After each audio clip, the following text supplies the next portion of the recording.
미국은 전 세계 인구의 6%에 불과하지만 전 세계에서 생산되는 약의 50%를 소비합니다. 그리고 전 세계 진통제의 80%를 복용하고 있습니다.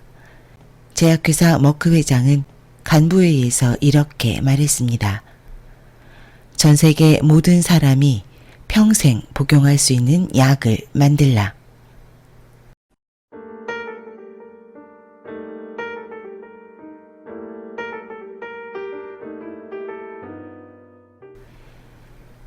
건강한 지식을 함께하는 세이버스입니다. 오늘 읽어드릴 책은 소소하지만 확실한 건강 이야기. 저자 오경석이 쓰고 에디터 출판사에서 펴냈습니다. 오프닝 멘트 어떠셨는지요? 모든 사람들이 평생 약을 먹는 세상. 제약회사가 꿈꾸는 세계일 겁니다. 제약회사는 국민의 건강보다 재무제표의 이익과 주가지수를 우선합니다. 참고로 제약회사 머크는 좋은 기업에서 위대한 기업으로라는 경영 관련 책에서 위대한 기업으로 꼽혔던 회사이기도 합니다.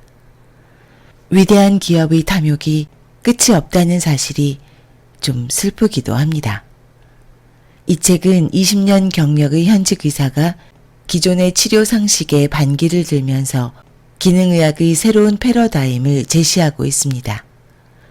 미국에서 활동 중인 저자가 자신의 임상 경험과 연구를 바탕으로 현대의학의 민낯을 알기 쉽고 재미있게 엮었습니다. 저자는 현대인들이 앓는 대부분의 병은 하루아침에 생기지 않는다고 강조합니다. 그럼 소소하지만 확실한 건강 이야기를 살펴보도록 하겠습니다. 저자 소개 오경석 20년 경력의 카이로프랙틱 의사 파커 카이로프랙틱 대학원을 졸업하고 의사 면허를 취득한 후 진료를 시작했다. 조지아주 애틀랜타의 미랄 클리닉을 개원해 원장으로 재직 중이며 애틀랜타 한의과대학에서 기초 서양 의학을 가르치고 있다. 미국 카이로프랙틱 협회, 응용근신경학회, 카이로프랙틱 재활학회, 기능의학학회 회원이며 한국 내 비영리 시민단체인 안전한 예방접종을 위한 모임의 번역위원으로 참여하고 있다. 책의 큰 목차 제1장 현대의학의 민낯 제2장 자연은 언제나 옳다 제3장 소소하지만 확실한 건강 이야기 제4장 내가 먹는 음식이 나를 만든다 제5장 닥터 오의 건강 수업 제6장 제대로 다이어트 제7장 마음이 건강해야 행복하다 제8장 예방접종의 두 얼굴. 이제 책을 발췌해서 읽어드리겠습니다. 대부분의 병은 약과 수술로 해결되지 않는다. 2017년 학술지에 발표된 연구에 따르면 하버드 대학과 존스 홉킨스 대학에서 2106명의 의사들을 상대로 한 설문조사 결과 지금 시행되는 의료행위의 20%는 불필요하다고 응답했다. 현재 미국 내 의료비용은 미국 다음으로 지출이 많은 10개국의 의료비용을 합친 것보다 높다. 미국이 의료비로 쓴 돈을 계산해보면 1인당 약 1만 달러 정도 된다. 필자가 아무리 여러 교과서를 뒤져봐도 극소수의 특별한 유전병을 제외하곤 병의 원인이 어디에도 나오지 않는다. 그러나 현실적으로 처방되는 치료약은 엄청 많다. 병의 원인을 모르면서 어떻게 치료할 수 있을까? 사실 제약회사들은 병의 원인을 찾는 데 관심이 없다. 왜냐하면 약물로는 원인을 치료할 수 없고 만약 사람들이 원인을 찾아 해결할 방법을 찾으면 제약업계는 근간부터 흔들리기 때문이다. 현대의학의 근본적인 문제는 질병의 원인을 찾지 않고 무조건 증상을 없애는 데에 초점을 맞춘다는 것이다. 이런 발상은 두 차례 세계대전을 겪으면서 더 확고해졌다. 왜 적이 생겼는지 무력을 쓰지 않고도 평화롭게 해결할 수 있는 방법을 찾아 고민하기보다 그냥 다 때려잡아 없애고 승리를 쟁취하는 것이 최종 목표였다. 이후 화학무기가 농약으로 발전했고 농약이 약으로 발전했다. 이러한 발상이 결국 콜레스테롤은 무조건 낮추어야 하고 바이러스는 무조건 죽여야 하고 암덩어리는 무조건 제거해야 하는 현대의학의 근본 개념이 되었다. 영화 패치 아담스에는 이런 장면이 나온다. 어느 날 담당 의사와 인턴들이 회진을 돌고 있을 때 환자 상태에 대해 열심히 설명하던 의사에게 인턴 중 한 명이던 패치 아담스가 갑자기 묻는다. 환자 이름이 뭐죠? 담당 의사는 선뜻 대답을 하지 못하고 머뭇거리며 환자 차트만 뒤적인다. 환자를 소중한 생명을 지닌 존재가 아니라 단지 병을 치료해야 할 대상으로 보는 의료계의 현실을 꼬집는 장면이다. 약의 민낯.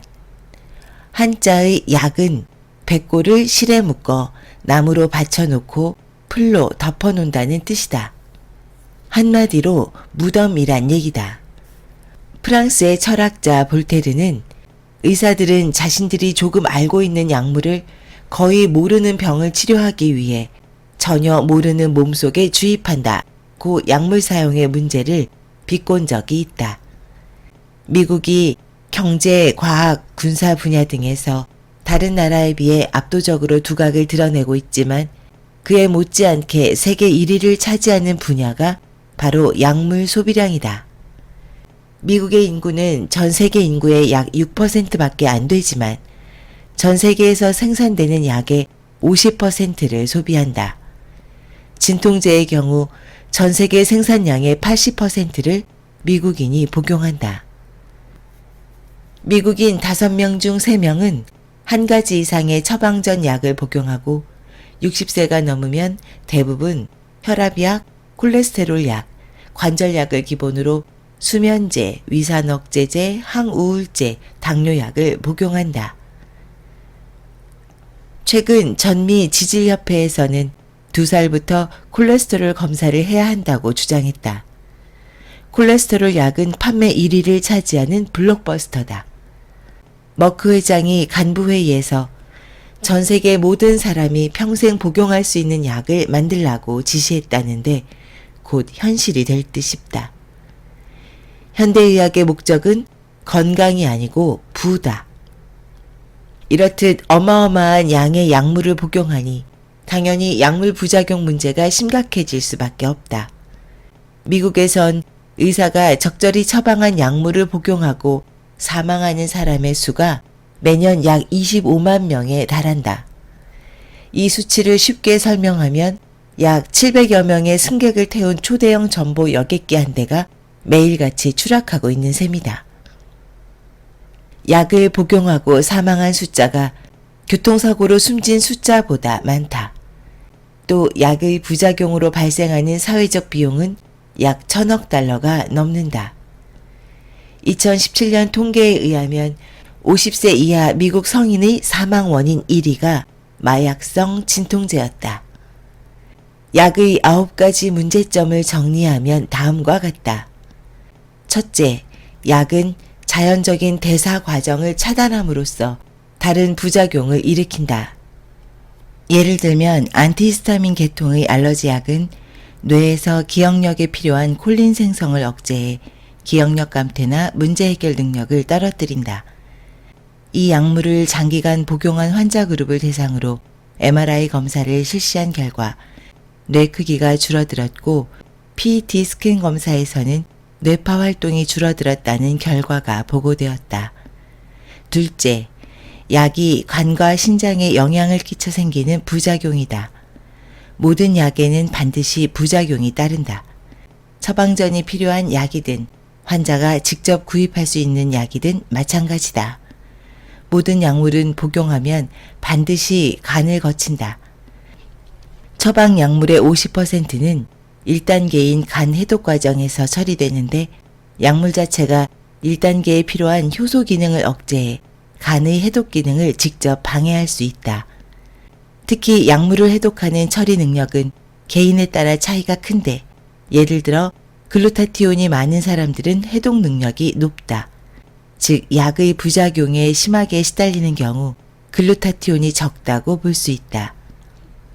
일반적으로 약물 설명서에 적혀있는 구토, 어지럼증, 두통 등은 간 기능이 떨어졌을 때 나타나는 증상과 매우 비슷하다. 소염 진통제는 신장을 파괴한다.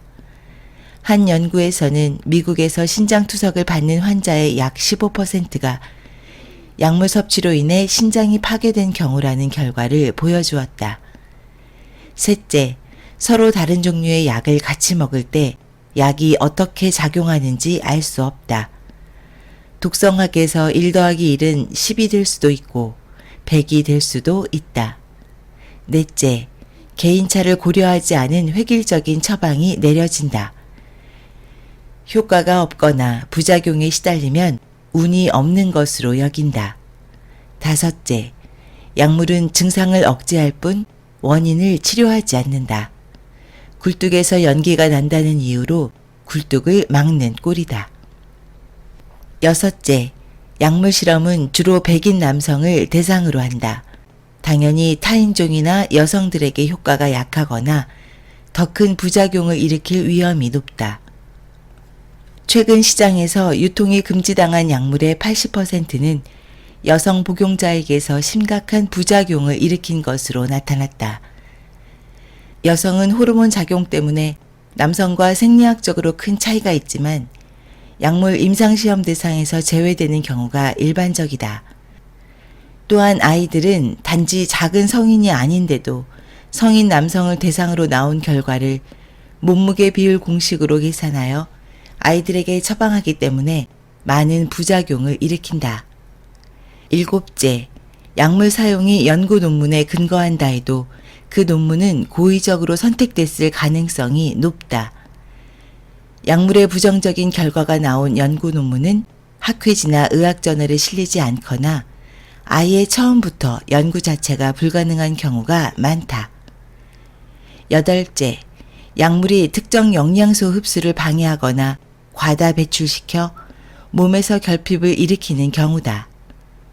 위산 억제제는 비타민 B12, 비타민 C, 엽산, 철분을 방해하고 항생제는 비타민 K, 엽산, 프로바이오틱스, 칼슘을 방해하고 혈압 강화제는 아연, 마그네슘, 칼륨, 비타민 B6를 방해하고 콜레스테롤 저하제는 비타민 A, D, E, K를 방해하고 당뇨제는 비타민 B12를 방해하고 소염제는 비타민 C, 엽산, 칼슘을 방해하고 항암제는 비타민 B12, 엽산, 칼슘을 방해한다.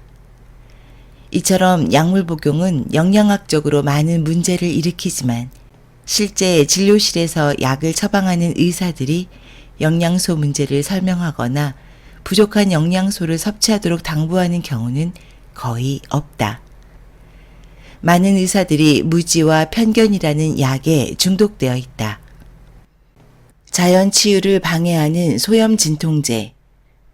소염 진통제는 가장 많이 쓰이는 가정 상비약이면서 가장 많은 부작용을 일으키는 약이다. 타이레놀, 아스피린, 에드빌, 개보린 등 종류도 다양하고 성분이 약간씩 다르지만 염증을 억제한다는 공통점이 있다. 그러나 염증은 스스로 병을 치유하려는 몸의 자연적인 반응이다. 열을 내서 병균을 몰아내고 혈관을 확장시켜 영양소를 공급받고 노폐물과 죽은 조직을 제거해서 치유하는 과정이다. 그런데 소염 진통제는 이 과정에 관여하는 프로스타글란딘의 기능을 방해함으로써 염증을 억지로 낮추어 치료를 지연시킨다.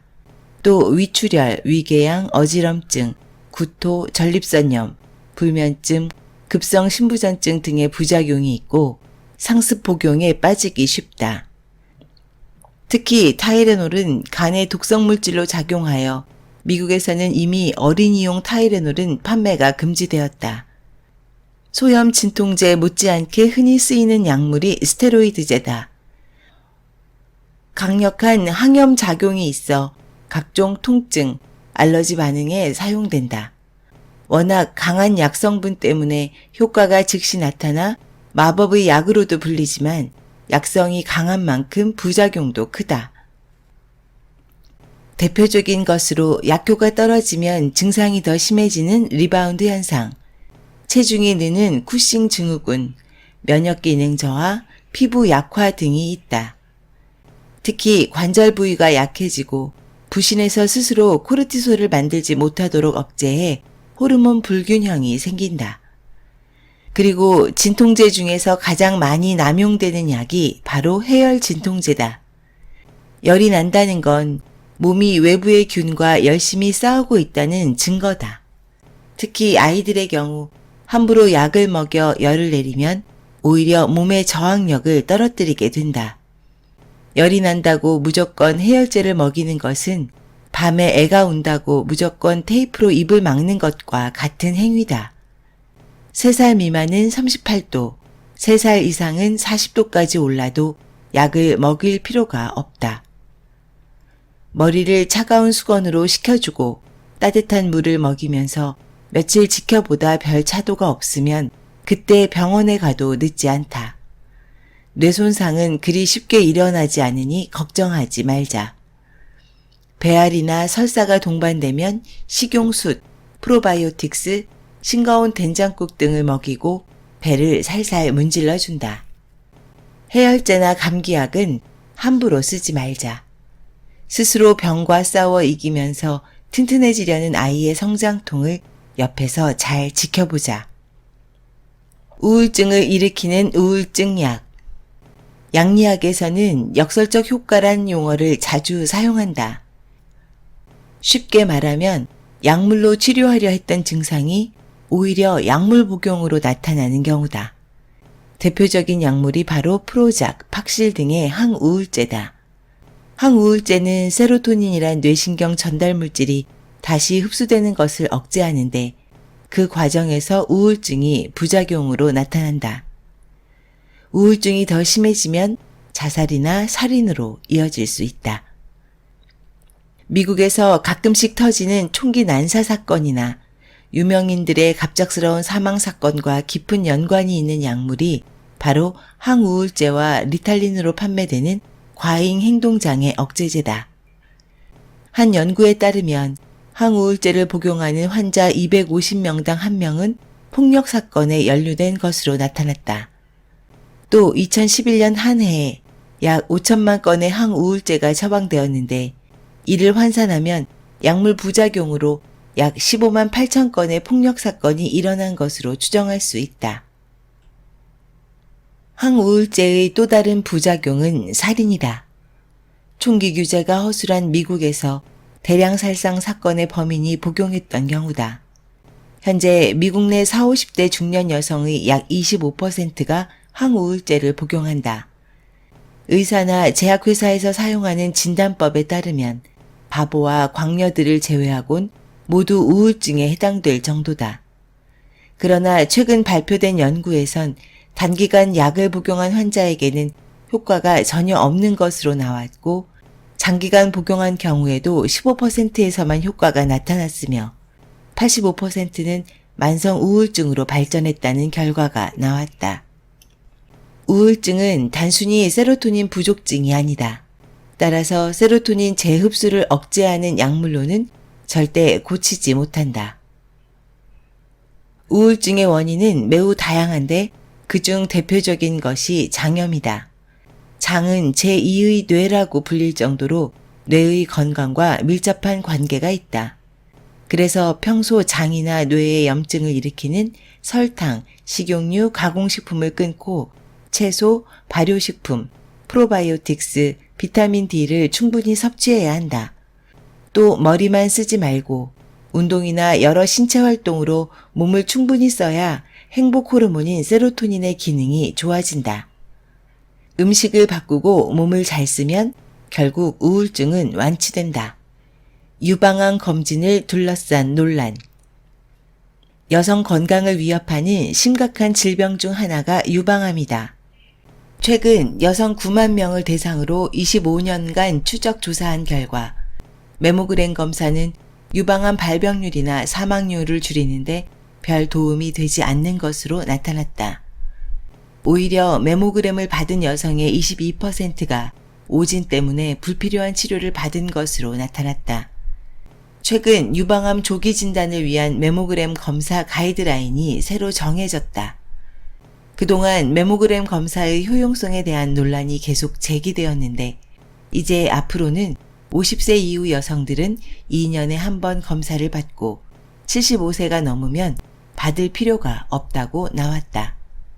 40대 여성들에게 검사 받으라는 기존의 권고는 철회되었다. 결국 그동안 수많은 여성들이 불필요한 검사를 받느라 시간은 물론 돈까지 낭비한 데다 때로는 오진으로 인한 스트레스와 쓸데없는 치료를 받아온 셈이다. 엑스레이 검사 때 나오는 방사선이 돌연변이 유전자를 일으키거나 유전자의 안정성을 파괴한다는 사실은 이미 과학적으로 증명되었다. 좀 더 정확히 표현하면 방사선 자체가 암세포를 만드는 것이 아니라 인체가 방사선에 노출될 때 체내에서 만들어진 다량의 활성산소가 정상세포를 파괴하거나 암세포로 만든다. 그래서 임신부나 임신 가능성이 있는 경우 태아세포에 영향을 미칠 수 있기 때문에 엑스레이 검사를 받을 수 없는 것이다. 다음은 엑스레이를 이용한 메모그램 검사의 문제점이다. 첫째, 검사 중 방사선에 노출되어 암세포가 생기거나 유방조직이 눌리면서 전이될 수 있다. 엑스레이에 더 민감한 특정 유전자 질환이 있는 경우 소량의 방사선 노출에도 암이 생길 수 있다. 실제로 전체 유방암의 약 20%가 이 경우에 해당한다. 둘째, 단순한 양성 종양이나 물혹을 악성 종양으로 오진해 불필요한 2차 검사나 치료를 받게 되고 이 때문에 환자는 커다란 정신적 스트레스에 시달리게 된다. 셋째, 유방조직의 밀도가 높을 때 암세포와 구분하는 것은 불가능하다. 넷째, 폐경기 여성의 경우 유방세포가 방사선에 더 민감해져서 검사를 받을 때마다 약 1%씩 암 발생 확률이 높아진다. 즉 40세부터 해마다 검사를 받는다면 50세에 이미 암 발생률이 10% 높아져 있다는 것을 뜻한다. 기능의학에서는 메모그램 검사 대신 민감한 온도차를 측정하는 체열 측정 검사를 권한다. 또 평소에 습관적으로 자가 진단을 하면 좋다. 감추는 자가 범인이다. 2016년 영화배우이자 감독으로 유명한 로버트 드니로가 공동으로 설립한 트라이베카라는 영화제에 초청받았던 벡스트라는 다큐 영화가 상영을 2시간 앞두고 갑자기 취소된 적이 있었다. 누가 상영 취소 압력을 넣었을지 뻔한 일이지만 실제 자폐증 아들을 둔 로버트 드니로에게 상당한 비난이 쏟아졌었다. 이 영화는 의학 프로그램 전문 프로듀서인 델 빅트리가 제작했는데 미 질병통제센터의 수석 과학자였던 윌리엄 톰슨 박사가 MMR 백신이 자폐증의 원인임을 보여주는 연구 결과를 누락하라는 고위층의 지시를 거부하고 양심 선언을 한 사실과 백신의 문제점, 백신 피해 가족들의 피눈물 나는 삶을 담고 있다. 상영이 취소되자 영화 제작자와 관련 단체는 미 전국을 돌며 소규모 독립극장에서 영화를 상영했고 현재는 후편이 제작되어 스트리밍 서비스를 통해 관객들을 만나고 있다. 이와 비슷한 일이 몇 년 전에 있었다. 미국 방송사 중 하나인 ABC에서 제작한 일라이스톤은 괴짜 변호사의 활약상을 담은 드라마인데 한 번은 예방접종의 부작용으로 자폐증에 걸린 아이의 엄마가 드라마의 주인공인 변호사를 고용해 제약회사를 상대로 소송을 걸어 이겼다는 내용의 에피소드가 방영되었다. 그런데 이 방송이 나가기 전에 미국 소아과 학회에서 방송국 관계자에게 방송을 중지해달라고 강력하게 요청했다. 이유인즉 시청자들이 드라마를 보고 예방접종에 관해 부정적인 시각을 가질 수 있다는 것이었고 만약 이런 일이 발생하면 방송국에서 책임을 져야 한다는 것이었다. 다행히 그 요청은 받아들여지지 않았고 그대로 방송되었다. 한 번은 코미디 배우로 유명한 짐 캐리가 CNN 방송에 나와 아들 이야기를 한 적이 있었다. 자폐아인 아들이 자연요법과 스피치 치료를 받아 상태가 많이 호전되었다는 내용이었다. 자연요법은 글루텐과 카제인 없는 식단, 비타민 복용, 중금속 제거, 곰팡이 제거 치료였다. 그런데 이 결과를 놓고 미국 주류 의학계와 정부에서는 자연요법의 치료 효과는 전혀 인정하지 않고 처음에 자폐증으로 오진했을 가능성이 높다는 주장만 되풀이했다. 누가 진짜 코미디 배우인지 모르겠다. 2018년 오스트레일리아의 퍼스라는 소도시 길가에 백신 안에 무엇이 들어있는지 아십니까? 라는 간단한 문구가 삽입된 광고판이 세워졌는데 보건당국에서 당장 철거하라는 지시를 내렸다. 필자 생각에는 두 가지 이유가 가능할 것 같다. 위험한 성분들이 함유되어 있어서 일반인들이 알면 안 되거나 아니면 알 필요가 없거나 둘 중 하나다. 최근에는 아마존 스트리밍 서비스 리스트에서 백신 문제를 제기한 다큐를 배제하는 일이 일어났다. 앞으론 SNS나 유튜브, 구글에서도 백신 관련 내용들이 삭제될 계획이라는 소문까지 나돌고 있다. 하지만 백신의 진실은 그리 쉽게 감추어지지 않는다. 진실은 언제나 드러난다. 지금까지 오경석의 소소하지만 확실한 건강 이야기를 소개드렸습니다.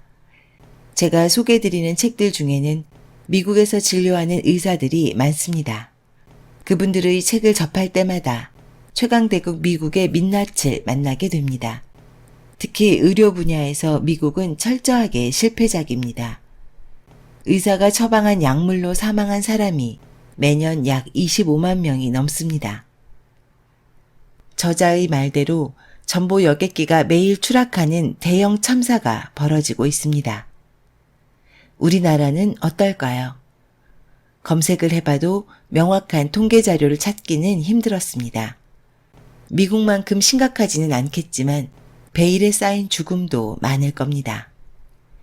이 책을 읽으면서 떠오른 책이 있습니다. 바로 조한경 씨의 환자혁명입니다. 두 분 모두 기능의학을 전공하고 있고 카이로프랙틱 진료 과목도 동일합니다. 환자혁명은 국내에서 대단한 센세이션을 일으켰었는데요. 이 책도 기능의학의 철학을 기반으로 전개하고 있습니다. 환자혁명과 마찬가지로 이 책도 매우 흥미로웠습니다. 독자들을 위한 배려가 느껴지는 책이었습니다. 이 책을 읽으면서 기억에 남는 것이 있습니다. 약물로 건강을 찾을 수 없다는 겁니다. 지금까지 건강한 지식을 함께하는 세이버스였습니다. 여러분의 건강한 삶을 응원합니다. 감사합니다.